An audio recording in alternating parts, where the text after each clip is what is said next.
इंदिरा सिंह जी बिहार से। राधे राधे महाराज जी। महाराज जी, ईश्वर में मेरी असीम आस्था है।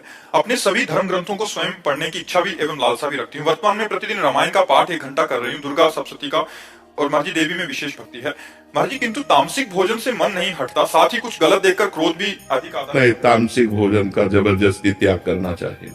मन भले चला जाए तो हम उसको खाए ना, नहीं तो फिर भक्ति एक नाटक बनकर रह जाएगा। आप जैसे मांस खाओ, अंडा खाओ, प्याज लहसुन पाओ, गंदा भोजन, तो ये फिर वो भक्ति नाटक रह जाएगी। भक्ति में थोड़ा भी व्यसन, थोड़ा भी गलत भोजन हमारी बुद्धि को भ्रष्ट कर देगा, चकरा देगा, भगवान की तरफ नहीं लगने देगा। तो ये जो लोग ऐसा मलिन आहार करते हैं तो फिर शुद्ध विचार आ ही नहीं सकते। शुद्ध विचार, शुद्ध भाव। अब जैसे हमसे आप बात ना करो, तो बात कर रहे हैं, हम अपने आनंद को छोड़कर आपसे बात कर रहे हैं। अब हम जब सुबह अपने भाव में होते हैं, हमको आकर के बातचीत करनी पड़ती है। अब कोई आसमान की बात करता है, कोई धरती की बात करता है, कोई प्रपंच की बात करता है, कोई अध्यात्म की बात करता है, एकदम हमको उतरना पड़ता है। तो जब अगर हम सात्विक आहार करते हैं, सतो भाव से रहते हैं, पवित्र भाव से रहते हैं, 1 सेकंड में डूब जाओ। ये थोड़ी कि मन भाग रहा है, उसको हटा करके भगवान में, एक जैसे कोई फिसलन की जगह में फिसला और डूब गया, बस ऐसे है कि 1 सेकंड में डूब जाए अपने से। तो अगर तमोगुणी भोजन करोगे तो फिर डूबना नहीं होगा। तमोगुण का त्याग करके, रजोगुण का त्याग करके, फिर सतोगुण में स्थित, फिर सतोगुण का त्याग करके गुणातीत होना है। अच्छा, दूसरों के सुख के भाव को यदि हम अपने हृदय में नहीं धारण करेंगे, फिर हमारी भक्ति का मतलब क्या रहा? हमको तो एक चींटी को भी सुख पहुंचाने की सोचना है। तो जो जैसे तामसिक भोजन में मांस आदि भी आता है, तो जैसे लोग मांस खाते हैं, तो इनकी पता नहीं कैसी वृत्ति है कि दूसरे के मांस का भक्षण कैसे किया जा सकता है। मतलब हमारी तो सोच ही काम नहीं करती। अब अंडा के अंदर कितनी घृणित वस्तु भरी हुई है, आप देखो ना, कितनी घृणित वस्तु। उसे स्वास्थ्य, इनमें शक्ति नहीं है, मुर्गा मुर्गी बकरा बकरी में शक्ति नहीं, तक शक्ति है साधना में, तपस्या में, ब्रह्मचर्य में, भगवान से जुड़ने में। आप जुड़ करके तो देखो, ये गंदे भोजन छोड़ो। जो मांस मछली आदि है, काफी सारे जने, बहुत सारी मात्रा में ऐसे होंगे कि जो भगवान का भजन भी, मतलब मंदिर भी जाएंगे और तामसिक भोजन का भी आहार करेंगे। बिल्कुल नहीं, बिल्कुल इसे कुछ मंगलवार को हनुमान जी के जाएंगे, मतलब इसे कुछ नहीं होने वाला। सबसे पहली बात है हमारे आहार शुद्धि, मन शुद्धि। देहाती भाषा में कहते हैं, जैसा खाओ अन्न वैसा बने मन।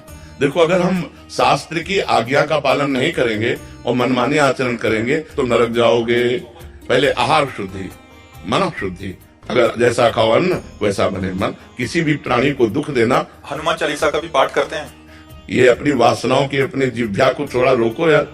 शराब पीते हो, मांस खाते हो, अंडा खाते हो, इस तरह के व्यवहार करते हो, और हनुमान जी और शंकर ये ऐसे प्रसन्न हो जाएंगे, ऐसे काम बन जाएगा? कुछ नहीं बन जाएगा। अवश्य में भोक्तव्यम कथम कर्म शुभाक्रम। जो तुम कर्म करोगे तुम्हें भोगना पड़ेगा। चाहे मुर्गा हो, चाहे बकरा हो, सब जीव अपने प्राण बचाना चाहते हैं। सब जीव, तुम उनको काट कर खाओगे, वो भोगना पड़ेगा। राम जी के रूप में भगवान ने यदि बाली के चरण में बाण मारा, तो भगवान श्री कृष्ण के चरण में व्याध के रूप में उसने बाण मारा। देखो ना, लीला देखो। भगवान ने अंतिम अपनी लीला, जो श्री कृष्ण ने लीला है, वो यहां संपन्न की कि भगवान के चरण में व्याध जो है बाण मार रहा है। अब आप विचार करो, जब वो सरकार समर्थ होते हुए भी अपने लीला दर्शन कराते हैं।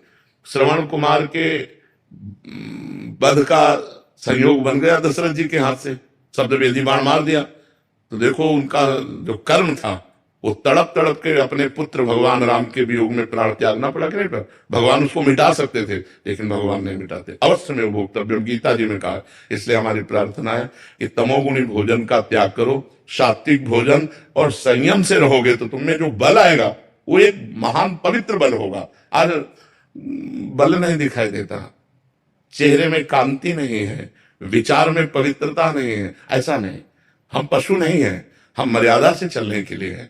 हमारी मर्यादा बनाई गई, शास्त्र मर्यादा हमारी कानून व्यवस्था है। यदि हम शास्त्र मर्यादा से चलेंगे, शास्त्र कानून से चलेंगे, तो हमारा मनुष्य जीवन सार्थक हो जाएगा, नहीं तो निरर्थक हो जाएगा। जैसे आजकल बच्चे कहते हैं हम स्वतंत्र हैं। नहीं, स्वतंत्रता नहीं। माता पिता की आज्ञा की परतंत्रता, शास्त्र की आज्ञा की परतंत्रता, गुरु की आज्ञा की परतंत्रता, कानून की परतंत्रता, अगर ये स्वीकार करोगे तो स्वतंत्र हो जाओगे। अगर मनमानी करोगे तो परतंत्र हो जाओगे। मनमानी स्वतंत्रता नहीं होती, मनमानी इंद्रियों की परतंत्रता होती। जो इंद्री कहती वही हम कहते हैं। आप अपने को स्वतंत्र समझते हैं, इंद्रियों के गुलाम, मन के गुलाम, तो स्वतंत्रता कहां है? स्वतंत्रता तब होगी जब हमारी बात पुनः समझ ले, शास्त्र आज्ञा के अधीन चलोगे, गुरु के अधीन चलोगे, संतों की वाणी के अधीन चलोगे, भगवान शास्त्र और संतों के रूप में विराजमान है, तो आप स्वतंत्र हो जाओगे, माया मुक्त हो जाओगे। तो आचरण और भोजन, ये दो का बहुत बड़ा योग है। अगर हमारा भोजन ठीक तो हमारे आचरण ठीक होंगे, हमारे आचरण ठीक तो हम भगवान को प्रसन्न कर सकते हैं। गंदा आचरण। और कल परसों एक प्रश्न आया था कि गांव देहात में महाराज जी क्या है कि छोटे छोटे देवी जी के मंदिर हैं और गांव में किसी के घर में बच्चा हो रहा है या शादी हो रही है तो महाराज जी बकरा लेके और फिर उसका वो करते हैं, बलि देते हैं। फिर महाराज जी फिर पूरे गांव वाले आते हैं, फिर पूरा मांस वो करते हैं, मंदिर भी जा रहे हैं महाराज जी, देवी की आराधना भी कर रहे हैं। ये भोजन, ये आसुरी वृत्ति है, इससे भगवत प्रसन्नता नहीं होती। हम सबको बताना चाहते हैं, जगदम्बा को जगत जननी कहते हो तो बकरे की भी माँ है, जगत जननी है ना। माँ अपने पुत्र की बलि से प्रसन्न कैसे हो सकती है? हमें तो नहीं समझ में आता। और जब वो जगत जननी है तो बकरे की भी माँ है, वो भैंसे की भी माँ है, वो गाय की भी माँ है। वो माँ जो जगत माता है वो अपने पुत्रों की बलि से प्रसन्न कैसे हो सकती है? अगर वो प्रसन्न होती तो तुम्हारा मंगल हो जाता। किसका मंगल हुआ बकरे की बलि चढ़ाकर? हमें बताओ। देवी अप्रसन्न हो जाएंगी अगर नहीं किया ऐसा, तो महाराज जी ये भी माने। अगर वो अपने स्वरूप में आ जाए तो सबको चाट जाए उनको। वो तो महाकाली है, महाकाल स्वरूप भी है, तो वो दुष्टों का संहार करने के लिए रूप माता जी ने धारण किया। वो दुष्टों का खून पिया, जो संसार के पवित्र जीवन जीने वालों के लिए वो मृत्यु काल रूप थे। जैसे महिषासुर, शुम्भ निशुम्भ, रक्तबीज, माता जी ने इनका संहार किया। इन बकरी बकरों का थोड़ी संहार करने से माता जी प्रसन्न हो जाती है। ये तो मूर्खता है, कोरी मूर्खता है। कभी माता जी प्रसन्न नहीं होती। हमें लगता है कभी ऐसे कार्य नहीं करने चाहिए और ये सोचो कि माँ प्रसन्न हो जाएंगी, मुझे ऐसा नहीं लगता। माँ ऐसे नहीं, कुपुत्र हो जाए थे क्वचित कुमाता न होती। माता जी तो तब प्रसन्न होंगी जब सब पर दया करने लगो, सबको सुख पहुंचाओ, नाम जप करो, अच्छे आचरण करो, तो जगदम्बा प्रसन्न हो जाएगा। अगर फिर से हमको प्रसन्न करना है महाराज जी, और ये प्रथा चली है, और जैसे किसी के घर में पुत्र, देखो शास्त्र में विधान है, नारियल की बलि, नींबू की बलि, इनकी बलि सात्विक बलि दे। आप कच्चा नारियल की बलि दे सकते हैं, तो ये भी बलि तो मानी जाती है। ये सब मनमानी आचरण है, इससे देवी प्रसन्न नहीं होती है। और देवी को रक्त चाहिए तो चराचर जीवों के हृदय में देवी विराज। देवी प्रपन्नार्थ हरे प्रसीद प्रसीद मातर जगतोखिलस्य प्रसीद विश्वेश्वरी पाय विश्वम तुमीश्वरी देवी चराचरस्य। तुमीश्वरी देवी चराचरस्य, वो चर अचर की ईश्वरी है। उनको किसी के खून की जरूरत है? माँ को किसी की खून की जरूरत है? अरे माँ तो अपने खून को दूध बनाकर अपने बच्चों का पालन करती है। माँ शब्द कितना महान है, वो अपने शरीर के रक्त को दुग्ध में परिवर्तित करके अपने बेटे का पालन करती है। वो दूसरों का रक्तपान कैसे कर सकती है? ये दुष्टों के रक्तपान किए माता जी ने, जो समाज के लिए कलंक थे, जो समाज का द्रोह करके समाज को नष्ट करने में लगे थे, ऐसे राक्षसों को माता जी ने मारा है। शुम्भ निशुम्भ, रक्त बीज, महिषासुर। ऐसे नहीं है कि गलत सिद्धांत से न चले, नहीं तो नरक की प्राप्ति होगी। महाराज जी आज जैसे आप कहते हैं कि भजन मार्ग, अभी तामसिक भोजन भी हो रहा है महाराज जी, फिर हम वही बात कर रहे हैं, और उसके साथ भक्ति भी। भक्ति का उद्देश्य है कि प्रभु का अगर हम पास जाएंगे या सोमवार को या मंगलवार को हम प्रभु के आगे कामनाओं की पूर्ति। महाराज जी अगर उद्देश्य भगवत प्राप्ति हो फिर तो महाराज जी उस उद्देश्य ही लेकिन हम कह रहे हैं कि अगर हमें कामना की भी पूर्ति चाहिए तो हमको गलत आचरण छोड़ने पड़ेंगे, क्योंकि हम जो कामना की पूर्ति चाहते हैं उसमें पाप आचरण बाधा पहुंचाएंगे। पाप का फल दुख है, पाप का फल विपत्ति है, पाप का फल संकट है। यदि आप मुर्गा मुर्गी खाते हो तो पाप कर रहे हो, और वो पाप आपकी कामनाओं को पूर्ण नहीं होने देगा। चाहे हनुमान जी के पास जाओ, चाहे राम जी के पास जाओ, जहां भी जाओगे जीवों की हिंसा करते हो, जीवों को दुख देते हो, गंदा आचरण करते हो, गंदा भोजन पाते हो, तो भगवान प्रसन्न नहीं होने वाले। और आप किसी मंदिर न जाओ, घर में पवित्र आचरण करो, पवित्र भोजन पाओ और नाम जप करो, तुम्हारे घर में भगवान आ जाएंगे। कहो सो कहां जहां प्रभु नाही, हरि व्यापक सर्वत्र समाना, प्रेम ते प्रकट होए मैं जाना। तो प्रेम कहां से आ जाएगा जब अपराध करोगे? इसलिए जो कामना भी पूर्ति चाहते हैं तो उनको चाहिए कि गंदा भोजन और गंदे आचरणों का त्याग करें, तो उनकी कामना जल्दी पूर्ण हो जाएगी। निश्चित पूर्ण हो जाएगी। समझते हैं कि मतलब मुर्गा और मछली का हिंसा करने से ये जीव हिंसा के अंतर्गत नहीं आता। क्यों नहीं आता? तुम्हारी अंगुली काटे तुम्हें कैसा लगेगा? दर्द नहीं लगेगा? उन जीवों को देखो, एक चींटी के भी पीछे अंगुली लगा के देखो, ऐसे वो भाग रही है अपने प्राण रक्षा के लिए। क्या उनमें जीव नहीं है? क्या मुर्गा अपना प्राण बचाना नहीं चाहता? क्या पशु पक्षी प्राण बचाना नहीं चाहते? और जिनको ये है कि अगर हम खाएंगे नहीं तो सृष्टि बढ़ जाएगी, तो तुम अपने बैलेंस की चिंता करो। तुम्हारा बैलेंस जब परमात्मा बनाएगा तो तुम्हारे होश उड़ जाएंगे। वो परमात्मा का 3 कार्य है: सृष्टि रचना, सृष्टि पालन करना और सृष्टि का संहार करना। वो भी अपने आप में लय कर लेता है। वो प्रलयंकारी परमात्मा है, वो काल का भी काल है, वो महाकाल है। वो जिस समय जैसा चाहता है वैसा अपना बैलेंस बनाता रहता है। सृष्टि का बैलेंस बनाना उसका कार्य है, हमारा कार्य नहीं। हमारा कार्य है उसकी आज्ञा के अनुसार चलना। हम मनुष्य, हम राक्षस नहीं है। तो हमें सबसे प्रार्थना है कि मांस, मदिरा, अंडा, बड़ाई, स्त्री से व्यभिचार, इनका त्याग करो तो तुम्हारा जीवन सुखमय हो जाएगा। लक्ष्य शर्मा जी, उत्तराखंड से। राधे राधे। राधे राधे महाराज जी। महाराज जी, मैं शिव भक्त हूँ, शिव शिव जपता हूँ।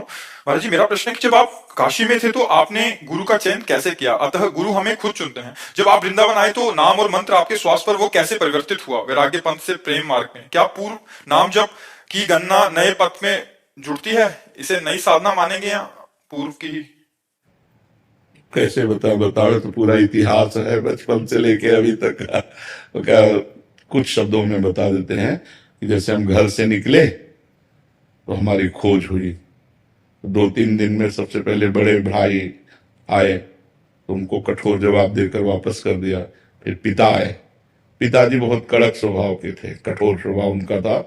शासन बिल्कुल सत्य, धर्मात्मा, नंगे पैर हल जोतने वाले किसान, कभी जूता नहीं पहना, कभी सिले कपड़े नहीं पहने। तो जब वो आए तो हमें लगा कि अब पिटाई होगी, क्योंकि वो बहुत कठोर स्वभाव। उनका खड़े हो जाओ, तो उनका नहीं खड़े होंगे क्योंकि तुम घर ले जाओगे। उनका नहीं खड़े हो जाओ, खड़े हो गए। बोले क्या बात है, क्यों भाग आए? तो उनका हम भगवान का भजन करके भगवान को प्राप्त करना चाहते हैं। उनका ऐसे भगवान की प्राप्ति होती है, मारे मारे घूमने से भगवान की प्राप्ति होती है। भगवान की प्राप्ति तो साधना से होती है, और वो गृहस्थी में भी हो सकती है। हम लोग भजन नहीं कर रहे क्या? तो उनका हमें ऐसा भजन नहीं करना, हमें विरक्त होकर भजन करना है। तो उनका सच्ची बात, तो हम रो पड़े। एक तो भय उनका, और दूसरा कि हमें घर न ले जाए, हमें भगवान की प्राप्ति करनी है। पूर्व जन्म का कुछ ऐसा था कि जो हमें भगवान की प्राप्ति करने का चस्का लगा। कोई हम दुख या किसी समस्या से थोड़ी निकले। 13 वर्ष के बालक को क्या दुख? 9th क्लास में पढ़ रहे थे। तो पिताजी ने ऐसे गले लगाया, राम राम राम। वो स्वयं भक्त थे। ऐसे गले लगाया, 3 बार कहा राम राम राम, और कहा बेटा ऊसर में बैठोगे तो फूल बरसेंगे, जाओ हमारा आशीर्वाद है। लेकिन जिंदगी में अगर हमने ये सुना कि किसी माई बहन की तरफ तुम्हारी गंदी दृष्टि हुई, नहीं, गृहस्थी में चलो और भजन करो, और अगर बाबा जी बनो तो जीवन में कभी ये शिकायत हमें ना मिले। तो उनका वादा करते हैं कभी शिकायत नहीं मिलेगी। तो उनका चलो हमारे साथ। और उन्होंने पहले सदगुरुदेव भगवान जिन्होंने हमें वरण किया अपने शिष्य के रूप में, उनके पास ले गए। और सैमसी में रहते थे, एक पर्ण कुटी बनाकर रहते थे। मंदिर बना, आज भी मंदिर बना हुआ सैमसी में। गुरु जी से कहा, रूम का देखा, बोले कैसे आना हुआ? बोले स्वामी जी लड़का कह रहा हम बाबा जी बनेंगे। तो उनका कोई बात नहीं, एक छोड़ दो, 1 हफ्ते में भाग के घर आ जाएगा, या तो बाबा जी बन जाएगा। 1 हफ्ते भोजन न देना, और आश्रम के सब काम करवाना, और कठोर नियम, और दूसरे को पेड़ा बर्फी बांट रहे हैं, हम देख रहे हैं तो हमें न देना। लेकिन हमारे मन में आया कि हमको भगवान की प्राप्ति करनी है, हमको गुरु जी दे या ना दे। 1 हफ्ता बाद उन्होंने कहा जाओ गंगा स्नान करके आओ, आज तुम्हें मंत्र देंगे। फिर उन्होंने हमको शिव मंत्र दिया। उसी शिव मंत्र के जप के, और गुरु जी ने केवल हमको यही बताया कि बेटा जितना जपोगे उतने तुम्हारे अंदर ज्ञान प्राप्त होगा। बस हमारे को गुरु जी की वो बात बैठ गई कि मेरा काम है हर समय इसी मंत्र का जप करना। तो जब हम अपवित्र होते तो शाम में सदाशिव जपते, और जब पवित्र होते तो गुरु जी ने जो मंत्र दिया था शिव भगवान का, वो मंत्र जपते। 2 साल में गुरु जी पधार गए, फिर अनाथ हो गए। क्योंकि परमार्थ का मार्ग चलना बड़ा कठिन है, कोई साथी तो चाहिए ना हमें बताने वाला। अभी 13 और 2 15 की आयु हुई तो एक संत आते थे, सुखदेवाश्रम जी महाराज। उनसे हमने कहा महाराज जी हमारी जवानी की तरफ कदम बढ़ रहे हैं, और हमें हमारे गुरु जी अंतर ध्यान हो गए, हम चाहते हैं आप कृपा करें और मुझे आगे का मार्ग दो। फिर उन्होंने आगे का मार्ग महावाक्य और ये दिया। तो कुछ ही समय, लगभग 6 वर्ष 7 वर्ष वहां रहे, इसके बाद गंगा का किनारा पकड़ लिया, घोर विरक्ति। 1 रुपया कभी जीवन में नहीं रखा, ना आज है हमारे पास, ना आज है और ना जीवन में रखा। जैसे जीवन में थे वैसे ही। अंतर बस ये हो गया, पहले एकांत रहते थे, अब समाज में रहते हैं। पहले भरण पोषण आकाश वृत्ति के द्वारा होता था, आज भी भरण पोषण आकाश वृत्ति के द्वारा ही होता है। किसी से मांगना नहीं, कोई यहाँ फीस नहीं, अपने आप जो आ जाए उसी से भरण पोषण सबका होता है। भगवान की कृपा से जब काशी पहुंचे तब लगा जीवन का यही स्थान है, आजीवन काशी वास करो। घाटों में वास करते थे, किसी आश्रम में नहीं। ऐसे करने का स्वभाव नहीं था। तो जो हमारे सामने आ जाता, इसलिए कई कई दिन भूखे रहने पड़ते। वो सब कष्ट सहते हुए फिर काशी में ही हमको भगवान की प्रेरणा हुई। रास कैसा होगा वृंदावन, और वहीं से विधान बना। इतने में 20 वर्ष कम से कम व्यतीत हो गए होंगे, जितनी बात बता गए सारांश में बता। फिर वृंदावन आगमन हुआ, वृंदावनेश्वरी ने कृपा की और ये उपासना दे दी। तो इसमें मूलतः भगवान की ही सब रचना है। हम कहीं कोई खोज नहीं की, हम कहीं कोई चाह नहीं की, आगे से आगे क्या करना है क्या करना वो सब करते चले गए। तो हमें लगता है यदि हम गुरु की शरण में हो जाएं और वो हमें जो मार्ग बताए उसके अनुसार हम चले, तो आगे हमें जहां पहुंचना है वो आगे आगे सब व्यवस्था भगवान करते जाते हैं। किसका प्रश्न था, तो समझ रहे हो आप? दिख जी दिल्ली से। राधे राधे जी, इनका भी सेम प्रश्न है। कह रहे हैं कि महाराज जी जब आप काशी में ही पूर्णता का अनुभव हो गया था, तो आपके मुख से सुना है कि भगवत प्राप्ति में किसी के भी दर्शन हो जाते, तो राधा रानी के दर्शन वहीं से कर लेते। आप इतने कष्ट में जीवन क्यों व्यतीत किया फिर महाराज जी? नहीं, राधा रानी के दर्शन की इच्छा ही नहीं थी, काशी में नहीं थी। जो आनंद मिला वो पूर्णता का था। हमारे पास हम बैठे थे, आज भी पीपल का पेड़ तुलसी घाट में, तो शांत बैठे थे। तो एक संत आए, उन्होंने कहा चलो रास देखने। भाई जी हनुमान प्रसाद पोद्दार जी का अंध विश्वविद्यालय है, उसमें रास। उनका नहीं, हमें जरूरत नहीं। उनका चलो ना, पास हो रही देख लो, चलो। उनका हमें नहीं जरूरत है, तो आप हमें डिस्टर्ब क्यों कर रहे? तो उनका एक बार चलो ना। तो ऐसा लगा कि ये संत हट कर रहे हैं, तो चल देना चाहिए अंदर से भगवान। ऐसे ही मतलब कोई हमारी रति नहीं, कोई श्रद्धा नहीं, क्योंकि संन्यास मार्ग के पति जी गए तो दिन में चैतन्य लीला और रात्रि में रास लीला। 1-2 दिन देखा तो बस ऐसा लगने लगा कि हमारी मांग यही है। 1 महीना देखा तो लगा अब हम जी नहीं पाएंगे। तब हुआ कि चलो वृंदावन, रास देखने के लोभ से कि वृंदावन में रास होता रहता है, अब हम रास के बिना जी नहीं सकते, तो हमको ऐसे वृंदावन लाए। हमें ये नहीं था कि मुझे राधा रानी के दर्शन करने हैं या मुझे राधा रानी की उपासना करनी है, ऐसा बिल्कुल नहीं था। हमारा तो बस भगवान शिव में अनन्यता थी, और वही। आपको शिव जी के दर्शन तो वहीं पे हो गए थे। जी। तो जैसे आपने सत्संग में बताया था, जी। तो आपने बताया था कि जब एक बार दर्शन किसी भगवान के हो जाए, जी। तो हम चाहेंगे तो किसी भी रूप का चाह सकते हैं। हाँ। तो जब आप तो हम चाह कैसे, चाह तो वृंदावन ने प्रकट की। वही तो आपको बताना चाहते हैं। प्रियाजू के मिलन की चाह तो वृंदावन ने प्रकट की। प्रियाजू के, लालजू की लीला की चाह तो वृंदावन ने प्रकट की। ये मेरी चाह नहीं थी, ये तो वृंदावन की चाह थी। वृंदावन की चाह विश्वनाथ जी ने प्रकट की, चलो वृंदावन। वृंदावन आए, अब वृंदावन का जब रंग चढ़ा तब ये बात आई। उसमें ऐसा नहीं होता। अच्छा महाराज जी आ गए आपने, तो हम सब तो भगवान